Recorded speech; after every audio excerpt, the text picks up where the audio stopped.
शेतामध्ये काम करत असताना किंवा सर्वांच्याच माहितीची आहे, माहिती असावी अशी माहिती आहे, सर्वांना माहिती असायला पाहिजे. शेतामध्ये काम करत असताना किंवा फिरत असताना आपल्याला विंचू, विंगळी किंवा गोम जर चावली तर त्याचा प्रचंड असा आपल्याला त्रास होतो. ठणका आपला थांबत नाही, मुंग्या त्याच्या थांबत नाही. तर यासाठी अत्यंत महत्त्वाचा उपाय मी तुम्हाला सांगणार आहे. आंबा हा फळांचा राजा आहे. फळ तर याचं उत्कृष्ट असतंच, याचे आयुर्वेदिक फायदे सुद्धा आहेत. परंतु या आंब्याच्या पानाचा उपयोग कसा करायचा आहे मी तुम्हाला सांगणार आहे. तर विंचू चावलेला असेल, गोम चावलेले असेल तर काय करायचं आहे, हा जो आंबा दिसतोय तुम्हाला कुठल्याही प्रकारचा असेल, साधा गावठी आंबा असेल, कलमी आंबा असेल, कुठलाही आंबा असेल, आंब्याचं पान हे अत्यंत गुणकारी असतं. जर विंचू चावलेला असेल तर काय करायचं आहे, आंब्याचं एक पान आपल्याला तोडून घ्यायचं आहे आणि या आंब्याच्या पानाचा जो देठ असतो तो देठ ज्या व्यक्तीला विंचू चावलेला आहे त्या व्यक्तीला तो देठ चावायला द्यायचा आहे, चांगल्या रीतीनं चावायला लावायचा आहे आणि चावल्यानंतर त्याचा जो रस होईल तो गिळायला लावायचा आहे आणि जो पेस्ट आहे तो पेस्ट आपल्याला ज्या ठिकाणी विंचू चावलेला आहे त्या ठिकाणी लावायचा आहे.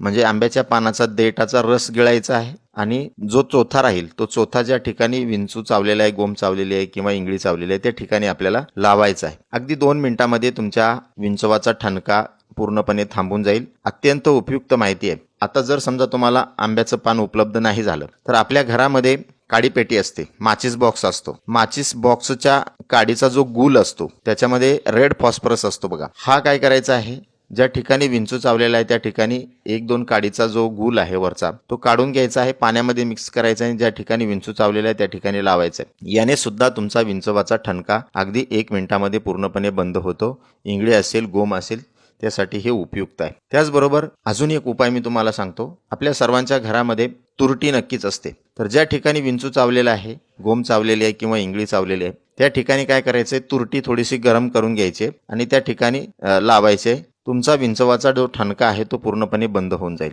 अजून एक उपाय मी तुम्हाला सांगतो.